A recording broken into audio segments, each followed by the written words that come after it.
What's up? What's going on? Leanne has a visitor. Julian crashes the party, and Jericho has a new roommate. We're going to talk all about that and more when we come back in one quick second. I'm Maria Menounos, and you're tuned in to AfterBuzz TV, the ESPN of TV talk. Now, let the buzz begin. What's going on, everybody? Hello. Welcome to the Servant After Show here on AfterBuzz TV.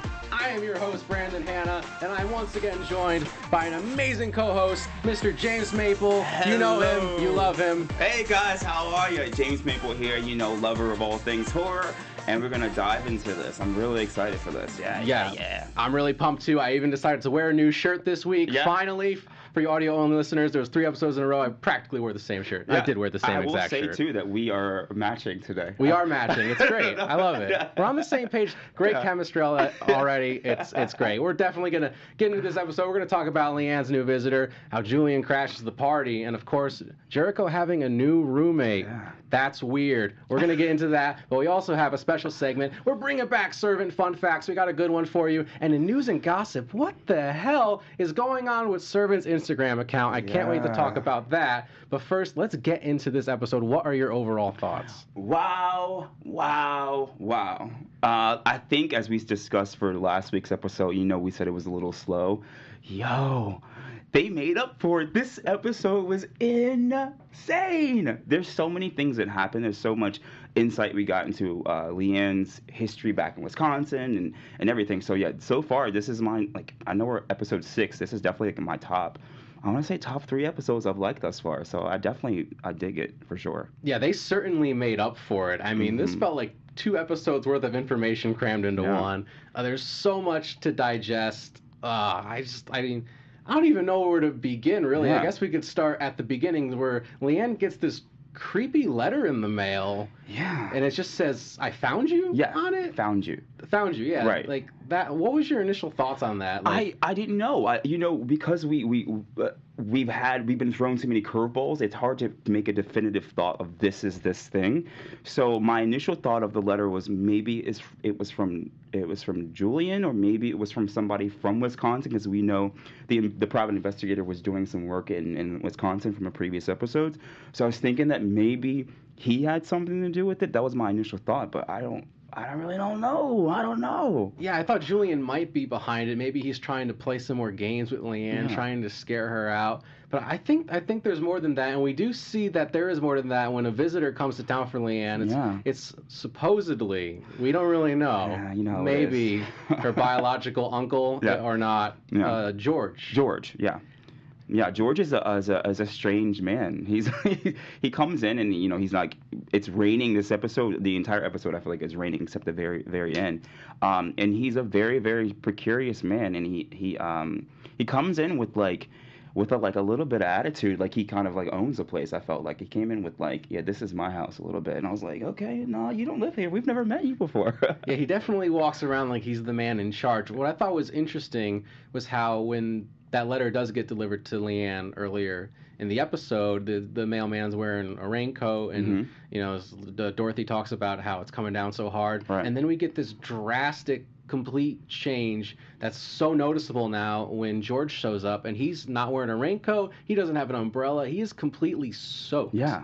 And his shoes are torn to shreds. Right, like he had been walking for a very, very long time. Like he walked from Wisconsin. Yeah, like that was my first thought too. Yeah. Like the toes of the shoes were worn out. You could see his toes through the actual shoes themselves. So it looks like he had just come from some epic journey, and be damned the weather or the distance he had to get to the Turner household for some strange reason.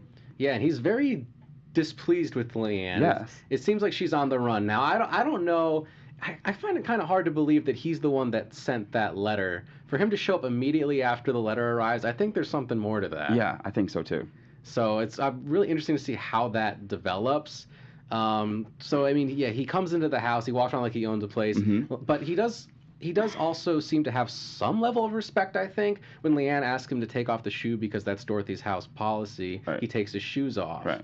So it seems like he will listen to Leanne. He will somewhat respect Dorothy and Sean's home, but only to a certain degree. And we haven't even gotten into Sean yet about how he's out of town. He's on a business trip. Right. He leaves town to go to like a stadium for like it looks to be this big, massive like cooking job that he's doing. So he has to take a day away, and then in doing so, he has this like overwhelming panic of like I'm leaving, my broken home, and I'm not there to kind of put together the pieces. And then we have this whirlwind of a new character coming in and really shaking things up. So I definitely think that it put Sean even more on edge because he was like, he's no longer in his safe, he can no longer keep his place safe any longer.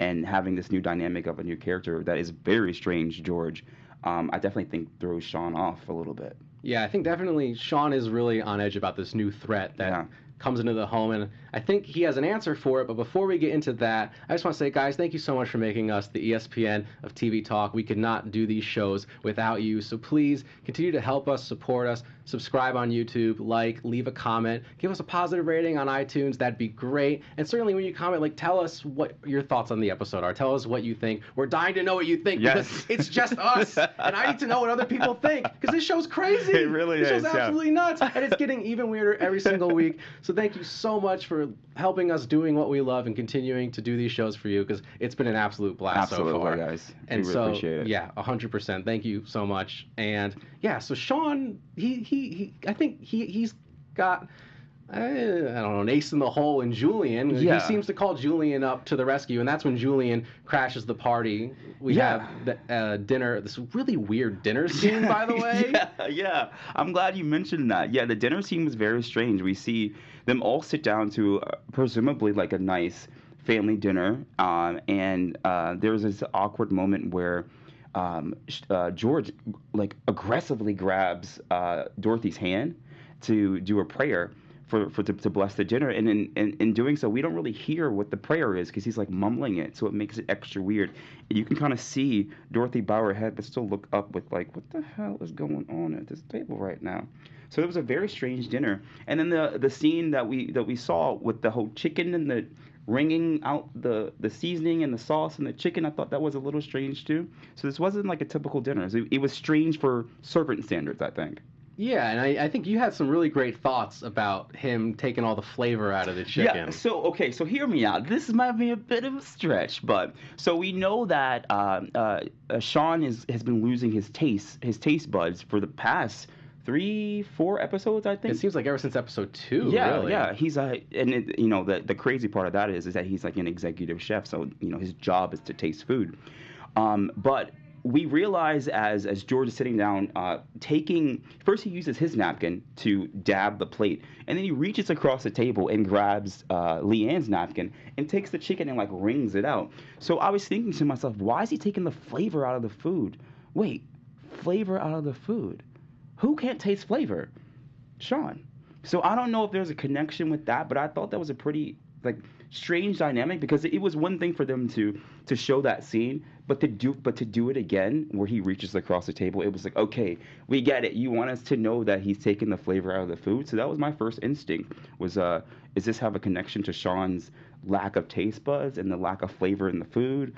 I don't know anything beyond that, but I thought that was a pretty interesting parallel if that parallel exists. Yeah, I think that was a great observation, and there's definitely, at the very least, some sort of symbolism going on there. Yeah. And there's another moment in the episode, too, there was something very similar where George shows up with this creepy doll. Yeah. This creepy wooden doll of a chef, and he says that it's supposed to be Sean. Yeah. Whom there's no reason for him to even know Sean exists. Yeah, because he... By the way. Yeah. Because it's when he first arrives, it's really bizarre. Mm-hmm. But it's this wooden doll of Sean, almost like a voodoo doll, yeah, really. I thought the same thing. And Sean, who by the way has been having all these splinters of wood and wood chips coming out of his body, coming out of his throat in one episode. Yeah, out of his butt, out of his back, out of his mouth. What is going on there? Yeah, he's falling apart, man. It's like Pinocchio. It's crazy. So I don't know. Again, is this just some weird symbolism thing, or is there something more to this? I don't know. I think that there is something to be said about the whole doll made of wood and the wood pieces in them. That you raised that point. I think that was really great because I didn't think of that myself. I don't know if there's something more to it. I think that there is. I mean, I found that like every time that we think we see a little something something, that little something something grows a little bit more. So I'm hoping to see in future episodes we figure out what this whole doll wood situation is. But I don't really know. I think we will, because there is kind of a tease, a very like subtle tease of more to come with that later in the episode. But I want to get back to Julian crashing the dinner party here. Man. He comes in like a white knight, called by Sean, and immediately like takes control of the situation. Yeah. And I don't know if he does the best job. Yeah. But it was a really interesting dynamic for him to come in. Dorothy and Leanne leave the table, of course, and immediately Julian looks at George and says, "Okay, let's get down to business. Yeah. Like, what are you doing here? Yeah. What's going on?" And of course, George immediately knows that Sean is very wise to not exactly what's going on, but something is going on. Right. And he shows him that same level of respect. Like you said, this is a business meeting. Mm-hmm. So what were your thoughts? With that situation, I definitely thought that Julian and George had some type of arrangement worked out, because if you remember in the scene itself, the way that Julian is talking to Sean, it's like they have this like nonverbal understanding that, hey, we're about to, like, we got to handle some business right now. We got to talk man to man. Like, the women are in the kitchen doing whatever. Like, we need to talk right now while we have a moment to ourselves. So I definitely think that, I don't know what, like, the back alley deal they're working out with each other, but there was a clear understanding that we're not sitting down waiting for dessert. We need to talk. We need to chop it up right now. We need to discuss what's going on. And like you said, I definitely think that George knows that Julian knows something is up. What that something is, I don't know if George knows quite yet, but he knows that Julian is in the loop in some facet. Yeah, that was my initial reaction to that. Like, Julian and George were working together somehow. Like, they had some sort of previous arrangement. Maybe Julian is the reason that George knew where to find Leanne. Yeah. But as the scene progresses, the episode progressed, I started to think maybe that wasn't the case. Yeah. Maybe that they were just both just wise to one another. I think was as simple as that. One thing that we mentioned last week that I think came up a little bit this week was, or maybe a couple weeks ago for the previous episodes, but the point is the same, about how they bonded over being uncles. Yes. We talked about that very briefly, because I think we said something to the effect of, well, Julian at the end of the day always has a connection to the Turner family, because he is, Leanne's younger brother. He is the uncle of Jericho, so he will always be connected by blood. And they have another like layer of bonding, they being George and Julian, by discussing the fact that they're both uncles. And in terms of crisis, if something were to happen to the nuclear family, that is mom and dad, in this case Sean and Dorothy, an uncle would have to step in.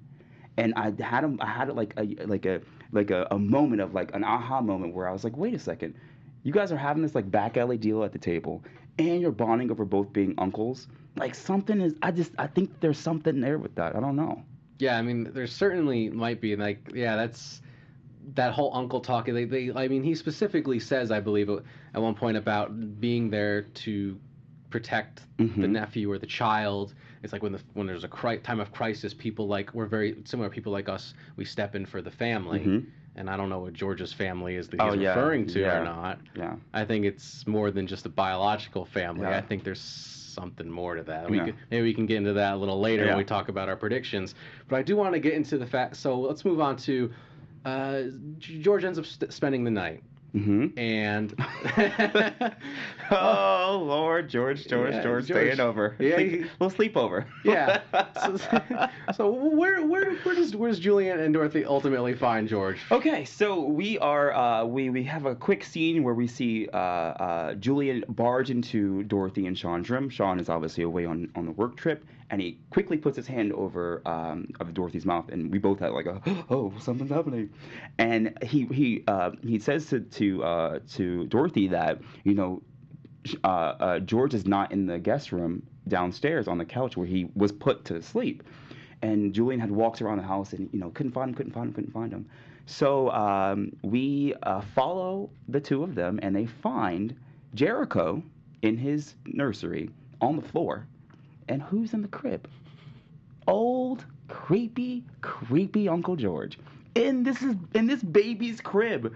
And I personally think, I mean, I'm not a parent, but like, what the hell? I feel like they didn't quite react as I envisioned like I would react in the situation, because they were very calculated in terms of the next move.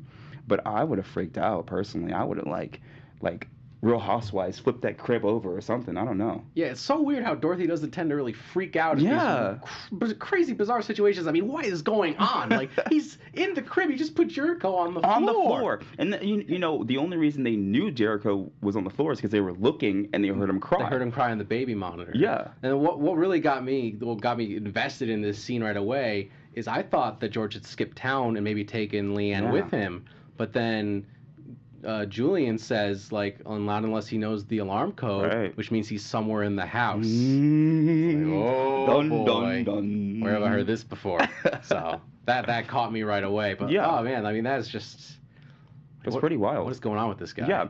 You know, another moment that I thought was pretty interesting, there was a tender moment just after that where... what's her name? I'm forgetting her name. Dorothy. Dorothy has like another. We talked about this a couple weeks ago. How like Dorothy is starting to develop this like matriarchal, like mommy feel towards Leanne. They have a moment in Leanne's room where they're talking to each other, and she's trying to convince Leanne to stay because George wants her to leave, and she, you know, like, conveniently has a contract, and she's like, oh yeah, you know, we would hate for you to go if you could just go ahead and take care of this, sign this contract, and you can just stay for a little bit longer. Yeah, we've increased your pay, by the way. Right, just a little bit, just a little holiday bump for you. But I thought that was a really moment that was hit hard, where she again was having this like motherly moment with Leanne. Dorothy was, and we see that her psyche is kind of starting to change, and I feel like personally she's starting to like baby Leanne a little bit. She's like making her child a little bit in some facet. Well, I mean, we've definitely talked about Leanne evolving as her relationship with this family progresses, but now we're really starting to see Dorothy evolve too. Yeah, and I think that really reaches a moment towards the end of this episode when they wake up the next morning and Dorothy is acting very strange all of a sudden. Yeah. She's got her, you know, shirt all buttoned up. Yeah. She's very proper. She has a cross on, which she's never worn. And and she's acting, you can just tell that something is off. Right. And Julian comes down for breakfast. Right. And they start this weird prayer, and all of a sudden you're like, oh, maybe we'll start to hear what the prayers are like, and it's like some completely different, bizarre language. I was looking to you for I don't know what that I don't know idea what the language was. I mean, my immediate thought was if I was Julian, I would just be like, nope. Yep, I'm done. That's it. And Dorothy grabs Julian's arm the same way George grabbed her arm. Right. Earlier in the episode. Yeah. And it's just another example of people mimicking other people's behavior in the show. It seems to be something we see every episode now. Yeah. And it's just like, I don't know, like if like people are somehow getting in each other's heads. I don't know. I think it definitely feels that way. There's something manipulative to it. Because it seems like after every day within the logic of the show, they all are adopting a little bit of each other's personalities, a little bit of their mannerisms. Like you said a second ago, that it was that her wearing that cross, Dorothy wearing that cross, before she prepped breakfast, that was like, yo, why are you wearing those clothes and why are you wearing that cross? You've never worn that before. In fact, Sean has been like, you're not anti-religion in the show, but he's like, you know, you can practice it, but not in the house. So I know he would have something to say about it. And Sean even too took down the straw cross. So it was a very surreal moment to see Dorothy adopt some of Leanne's qualities a little bit. Yeah, it feels like every character in this show is like a sponge that's just absorbing information and just becoming just molding to the type of person that's around them. And it's almost like, I don't even know, it's like this house is just some like crazy like contained ecosystem where it's just like people are just constantly like adapting and evolving, shifting and changing and their psyches and everything like that. I really can't find the words for it, but I'll think about it. There's something there. I'm thinking of what you're putting down, There's something there. But I do want to get into our special segment for this week. We're bringing back Servant Fun Facts. Yeah. And we got a good one here for you. It's about to get very spooky. I'm a little freaked out right now. Yeah, I love that. So, So, we were doing a little bit of research on our last episode. And one of the cool things we discovered, so we do AfterBuzz TV, we're hosts, we always post everything about the show. And we realized that there are 2 separate Instagram accounts for this show, both of which are verified. Now, actually, Brandon figured that out. He was posting something, and he was like, "Hey, James, there's an Instagram account, and there's another one that says servant official underscore. So there's servant official and servant official underscore." And I'm like, okay, sometimes there are fan accounts or whatever. So then we dug a little deeper. Now, both accounts appear to be very, very similar to each other, but the name of the account, the title of the account changes. So for the main account, the Instagram page says "doubt what you believe," and then for the underscore account, it says "believe what you doubt." So then that got me to dig in a little bit further into the account. So if you look at the general accounts, the underscore account has a deeper, darker feel. It gets into I think the captions for all the photos dive a bit deeper into the psyche of Leanne. So the only post that exists on both accounts is this one post that you guys will probably see on the screen pretty soon. That is the passcode that's been popping up left, right, and center. So if you look at the accounts for the underscore account for the same post, the caption for the picture says, "Do you know who you welcomed into your home?" For the exact same post, on the other account, the underscored account, it says "safe and sound." I thought that was so bizarre. What do you think about that? Yeah, that's absolutely crazy. We wanted to tag the show in our post to try to promote our show. Yeah. And that's when we discovered this. And I think this is brilliant viral marketing. Absolutely. This is great. Profound. I'm eating this up. Yeah. It's so good. Yeah, I thought it was because we've been talking about, even within this episode, we've been talking about how people oftentimes in the show have a dueling personality and adopt things from each other. Yeah. So I can't help but think that they have these dueling Instagram accounts that are kind of reflective of each other, but still a little bit different. And there's an evil account, I feel the underscore account, and there's a good account. If you look at some of the captions for the pages, for the evil underscore account, some of the captions are "it takes a while before they realize they're dead. A family can only take so much before things begin to spiral." Another one says, "Leanne says she's happy with the Turners, but nothing is as perfect as it seems." For the other account, some of the captions read, "She is wonderful with Jericho, just as Dorothy expected. They formed an instant bond. In Leanne's eyes, Dorothy is a star. To be happily married and raise children, for some people, that would be enough." You see, the captions themselves are very, very well wholesome put together, much like Leanne's persona. And then the other underscore account is a bit darker and a bit deeper and has this sinister feel to it, much like Leanne's other personality. But we've seen both sides of that with that character, so I thought that was super interesting. Yeah, this is very much the vibe of this show. Yeah. Where we constantly say we don't know what's going on. Especially with that cricket, was it alive? Was it dead? Yeah. And I love how the Instagram accounts are playing into that, where it's Absolutely. they know what we know what we don't know, right? And right. they know it could either be door 1 or door 2, yeah. And it's they weren't gonna tell you which door it is. No. You're gonna have to go through one of them and find out for yourself. Exactly. So yeah, I absolutely love that. Yeah, it was kind of a group effort. You planned to see that there were 2 accounts, and I was like, okay, let's take it. And I was like, Brandon, you won't believe what I found. They're playing us right now with this Instagram account. So we don't know for sure that's what they're doing, but it has to be, dude. It has to be. So yeah. So another bit of news that I discovered for this week as well was some kind of cast behind the scenes stuff. So there we go. Get some news action going. So, in my efforts to dig deeper into the Instagram accounts, I got a little behind the scenes little news about one of our main characters, Miss Nell Tiger Free. That's the actress who plays Leanne. So if you guys remember back, I think it was the first episode or the second episode, we see Leanne in the bathroom when she first arrives to the Turner house, kind of reorganizing things and making sure everything's in order. And if you guys remember back to, I think, the Eels episode, or maybe the episode before then, when she's organizing the Campbell's soup cans. Yeah, I believe that was Cricket, the last episode. Yeah. And So in doing some like cast interviews, I learned a little bit about Miss Nell Tiger Free. She suffers from OCD. How cool is that? Yeah, that's like a crazy like behind the scenes tidbit that I absolutely love. So it goes a bit deeper than that. She actually suffers from OCD, but specifically with food. I thought that was interesting because we all know the narrative of the entire series thus far. Food has been in the background. So I have a little quote here from her talking about how she was cast.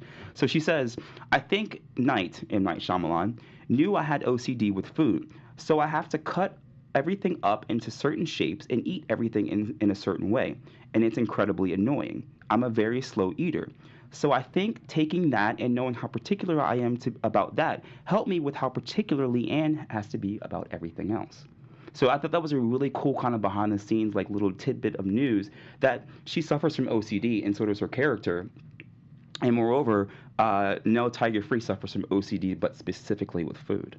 Yeah, it's almost like she was made for this show. Yeah, how crazy is that? It's absolutely crazy, and I love when an actor or an actress can infuse a part of themselves into the character. It just makes it that much more believable and that much more entertaining. Yeah, man, I was definitely taken aback by this. It was something that I didn't expect, but and like you said, and now knowing that little factoid about her, it's like, okay, yeah, you were definitely made for this role. She's so good in it. Yeah, absolutely. Yeah. Do you have any more additional thoughts on this episode that, like, maybe something in particular jumped out to you? I think to harken back to what you said in the beginning of the episode about this wooden doll. So as we discussed, the wooden doll plays a little part towards the end of it. So I definitely think the wooden doll is going to play a larger role in this moving forward. So that stood out to me because when we see Sean come back from his business trip, he goes in to check on Jericho, and the camera is kind of looking airily above him. And we see the wooden doll that George had given Dorothy, and it's now hanging above Jericho's crib. Yeah, it seems like this like mobile above the crib, but it seems like there's more wooden dolls with it. Yeah, I noticed that. Yeah, like not just ones that were already in the house, but like specifically ones brought by George. Yeah. Which I thought was like really interesting. Like, what do these other dolls mean? Yeah. I thought that was pretty cool. And then one other part that I thought was interesting was at the very, very, very last scene, you see Leanne in the window, and George is outside on like the stoop across the street, looking up at her. And like, I don't know if this meant anything, but there appeared to be like a grave or something was dug in front of him on the street. It seemed like there was something on the street. Right. Yeah. Look at they had dug something, like mulch or dirt or something. I don't know what it was, but you see Leanne have this like solemn moment, and she grabs her cross. And she's done it a couple times, but again, to go back where we were talking about before with Dorothy, like wearing Leanne's potential cross, or dressing like Leanne, I should say.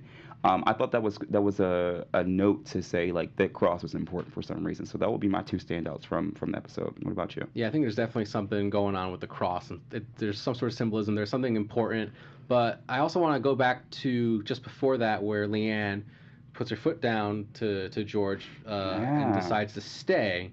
And that's another thing where George he's respectful in a weird way, where he respects her wishes, and he does in fact leave, but he says something very interesting where he says, next time, he's like, I'm going to visit next time, and when I do come, I'm bringing your aunt with me. Yeah. And I know you can't say no to her. Yeah. Dun. Yeah, I don't know who this aunt is. I don't know what role she's going to play, but she appears to be like that aunt, like you don't say no to her. So I'm excited to see like this potential new character, whoever she may be, because she appears to play a very large role in Leanne's previous life in Wisconsin. So I think you're right, man. That's interesting. Yeah, I think this is a great time to get into predictions for next week. Yeah.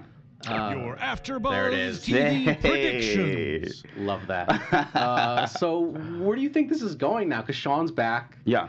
And he can't be happy. Yeah, I think moving forward, I want to see Julian be more of our eyes. As we've discussed in previous episodes, we think that Julian is a true. Well, first off, he's hilarious. I want to give him props for that because he always has these quick, like, comedic jokes. But also, he's our eyes as the audience members. He's our eyes. He's our thoughts. And so I want to see him delve further into the questions that we have as audience members and see his character develop a bit more. So I think that I hope that we get to see Julian being his puppet mastering skills, I hope we get to see what he was doing and what will come from his skills. So that's what I'm really, really hoping to see moving forward for Servant. Yeah, I certainly want to see more of Julian and what he's going to do. I want to see him get more aggressive. Like, it seems like now's the time he really needs to put his foot down. And whenever he gets backed into a corner, he kind of crumples a little bit. We saw that with him and Leanne, and now we did kind of see that with him and George, too. You know, my immediate thought when they're saying a prayer at the dinner table in some weird, bizarre language, it's like, that's the point where you lose your cool. Yeah. Like, that's the point where you leap out of your chair and go after George and say, what is going on here? Like, what have you done to Dorothy? She's acting like a completely different person. Yeah. We're doing this weird prayer at breakfast now. Like, you're not even supposed to be here. What is going on? Yeah. But he just kind of like goes along with it. Yeah, I was a little shocked by that myself, to be honest with you. So what's going on with him? I don't know. I hope we see more from him and Sean collaborating, trying to figure out what is going on. And I think we're definitely going to see this aunt come into play. Oh yeah. I'm excited for that. I think she's gonna be a crazy character. Of course she will. So this show's crazy. Of course you gotta up the ante with the crazy. I mean, you think she's gonna be more intimidating than George was? Oh, absolutely. George, when George told Leanne that you can't say no to your aunt, I feel like he had a little bit of fear in himself as well. He was he's like, okay, that's my last resort. You want to say no to me? I got you. I got something you can't say no to. I'm bringing in the authority. So I definitely think that even George has a little bit of like, oh, okay, I got to bring out the big guns now. Time to get old aunt back from Wisconsin. So yeah, she definitely seems like she's not going to take no for an answer. And maybe she won't have that same respect for the household that George had. Maybe. As little as it was, it was there. And I mean, I don't think they're really aunt and uncle. I think we're going to see more from this weird family that Leanne comes from. Yeah. Maybe some sort of a cult. So there's something I was picking going up that vibe on. too. Yeah. Because I mean, Leanne apparently they say like something about her having to take care of the others. There's others that she needs to take care of. Yeah. So in the way that she's being very maternal to Jericho, there's other members of this family that she needs to take care of. I definitely think we're going to see more of them. Yeah. And I can't wait for that. Me either, man. I'm excited to see what happens next. Yeah. So this has been an absolutely great episode. It's absolutely nuts. Yeah. Just, like I said, 2 episodes crammed in one. It was great. This was episode 6, Haggis. We didn't even try to speculate what haggis even meant. So we did quickly look it up. I'll leave you guys with this. Haggis is a type of food. It is a type of goat offal. Offal is kind of like the innards of an animal. And a little quick tidbit on this. A haggis is a Scottish dish that was actually banned in the U.S. in 1971. See, I did not know that part. Yeah. That's fascinating. So I don't know if there's like a connection between the haggis name and the food being banned in 1971 or what. But yeah, I learned what haggis meant today. I hope you guys did as well. The more you know. Shooting star. But yeah, I was really like most of these episode titles have had some sort of obvious meaning, and I just could not figure this one out. So maybe we'll have to stew on it a bit longer. But thank you so much for joining us today. This Servant After Show here on AfterBuzz TV. We had an absolute blast. Absolutely. And where can people find you, James? Yeah, you can find me on Instagram and Twitter at Terrell James Maple, all one word. I'm always there. Squall at your boy. I'll squall it back at you. And you can find me at Brandon Hanna 07 on Twitter and Instagram. And can't wait to see you guys next time. Yep. This show's crazy. Stick around. Crazy. Peace. Our founder, Keven Undergaro, and me, Maria Menounos, would like to thank you for tuning in to AfterBuzz TV. Remember, we're not just the first, we're the biggest in the world, and we're the only destination for all your favorite TV shows. Whatever you crave, we've got it. So go to AfterBuzzTV.com and check out our lineup. Buzz you later. The views expressed herein are those of the hosts only and do not necessarily reflect the views of AfterBuzz TV or its owners or principals.